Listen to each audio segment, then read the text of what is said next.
যদি আর এক সপ্তাহ এরকম চলে, আর এক সপ্তাহ, ওই দিন খুব বেশি দূরে নাই যে ইসরায়েল যাইয়া তলে তলে ইরানের সাথে লবিং করার চেষ্টা করবে, এবং কি আমেরিকা 2 সপ্তাহের কথা বললেও খুব শীঘ্রই আইসা আপনার ইরানের সাথে আত্মসমর্পণ একটা অবস্থানে যাবে। কারণ জাতিসংঘের একটা বক্তব্য তো আসছে। এর পাশাপাশি আপনি প্রথম 2-3 দিন ছিল ইসরায়েলের জন্য দিনগুলো, বাট এরপরে এই যে প্রতিদিন, আজকেও একটু আগে যে ঘটনাটা ঘটছে, যে ছবিগুলো আমরা আসলে প্রকাশ করতে পারতেছি না, কিন্তু আপনারা ইতিমধ্যে নিশ্চয়ই গণমাধ্যমে দেখছেন সিজিল 2 এর ধামাকা।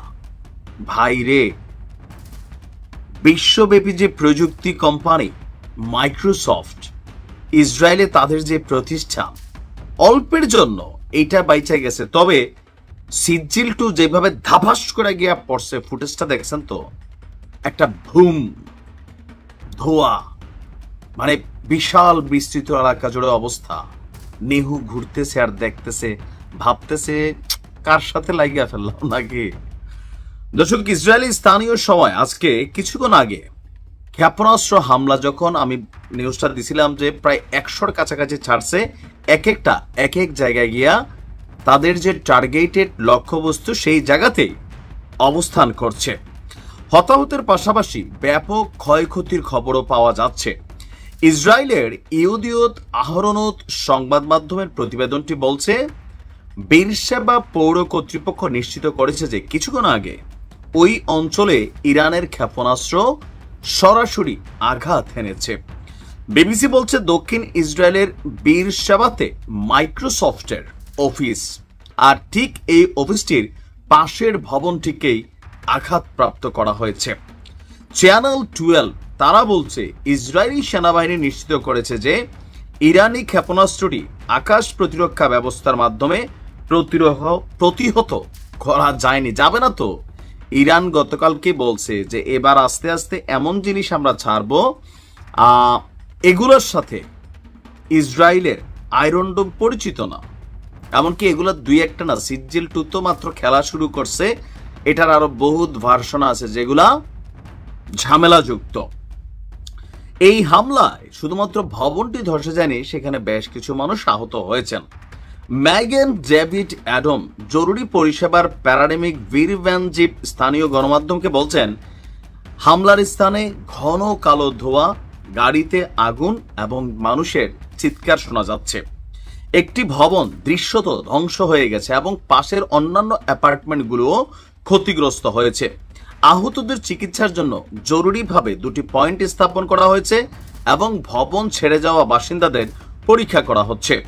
এদিকে ইসরায়েলের রেলওয়ে কর্মকর্তারা স্থানীয় গণমাধ্যমকে বলছেন, বেরশেবাতে ইরানের ক্ষেপণাস্ত্র হামলার কারণে শহরের উত্তর স্টেশনটি, রেল স্টেশনটি বন্ধ করে দেওয়া হয়েছে। এই স্টেশনটি তেল আবিব থেকে বেরশেবা ডিমোনা টার্মিনাল পর্যন্ত আন্তনগর লাইনের অংশ। মূলত ইসরায়েলকে কার্যত স্থবির করে দিয়েছে ইরান। এক একটা যাচ্ছে, কারণ প্রথম দিকে ইরান জাস্ট হচ্ছে ওই যে ধরেন পরীক্ষা নিরীক্ষা করছে যে কোনটা জায়গা মতো যায়, কোনটা দিয়ে ভালো কাজ হয়। আর ইরানের প্রস্তুতি দেখছেন তো, যে ভান্ডারটা যে ওপেন করছে ভিডিওটা, আমরা তো আসলে দেখাইতে পারি না ফুটেজগুলো, কিছু ঝামেলা আছে।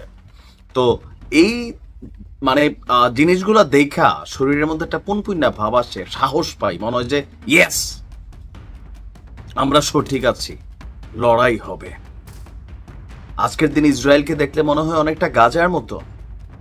2টা হাসপাতাল ওড়াই দিচ্ছে ইরান, বলতেছে এটা কোনো কথা নেহু, যে একদিন শেষে আমরা আজকে যেই জায়গা থেকে কথা বলছি, আমি মনে করি নিঃসন্দেহে এটা ইরানকে একটা বিশাল গায়েবী মদত, ইরানের শক্তি সামর্থ্য জানান দিচ্ছে যে তারা কতটুকু ক্যাপাবল ইসরায়েল বনাম মার্কিন যুক্তরাষ্ট্রের এমন হুমকি ধামকির পরেও এই লড়াইটিকে চালিয়ে যেতে। দেখেন, ইরানের কাছে কিন্তু জিনিস আছে।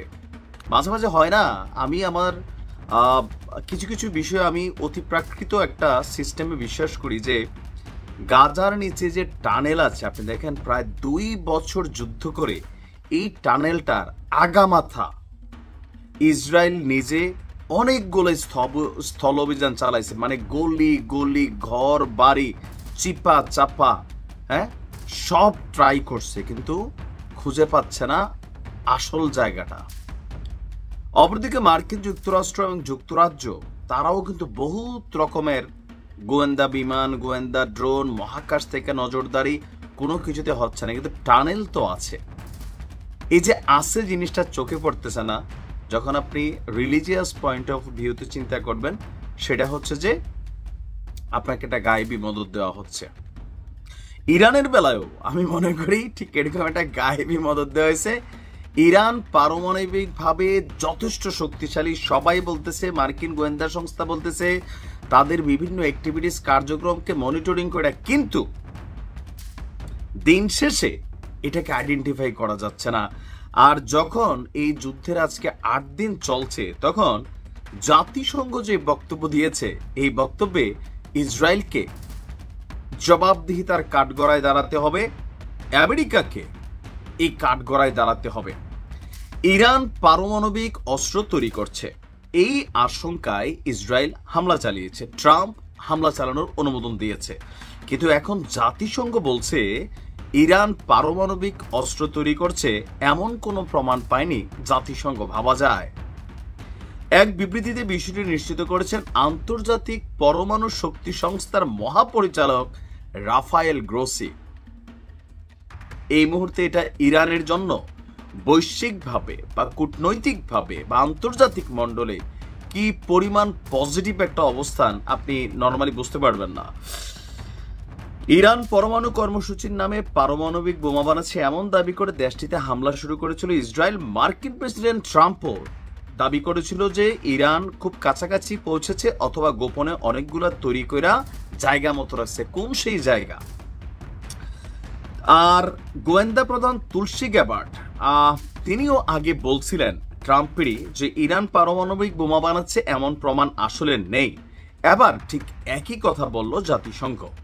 সংস্থাটির পর্যবেক্ষক দল বলছে ইরান পারমাণবিক অস্ত্র তৈরি করছে, আপাতত এই ধরনের কোনো প্রমাণ পাওয়া যায়নি। এর মধ্যে রাফায়েল গ্রোসি বলছেন কে সঠিক কে ভুল তা নিয়ে প্রতিযোগিতা চলছে।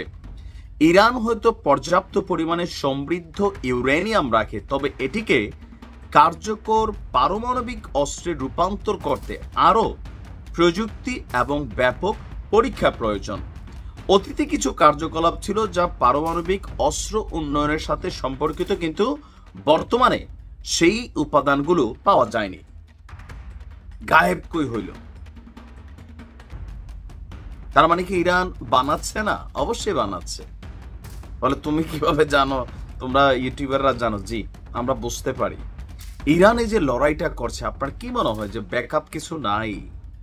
না থাকলে আমেরিকার সাথে, অন্তত ইসরায়েলের সাথে লাগছিল মানলাম, যখন আমেরিকা বলছে, ট্রাম্প বলছে, তারপর ইরান বলতেছে পবিত্র হায়দারের নামে যুদ্ধ শুরু হয়েছে, এমনকি এই যুদ্ধে ইরান কোনোভাবে পিছু হটবে না, মার্কিন সামরিক ঘাঁটিগুলোকে টার্গেট করছে। তার মানে খালি হাতে তো ইরান লড়তে আসে নাই। এখন এই পরমাণু শক্তি সংস্থা তারাই কয়েক মাস আগে বলছিল যে ইরান 8-10টা মেশিন বানাই ফেলছে, এখন তারা বলতেছে নাই। এটা একটা বিস্ময় ছাড়া আর কিছুই না। তিনি উপর থেকে সব দেখতেছেন এবং আমরা বিশ্বাস করি ইরানের কাছে আছে।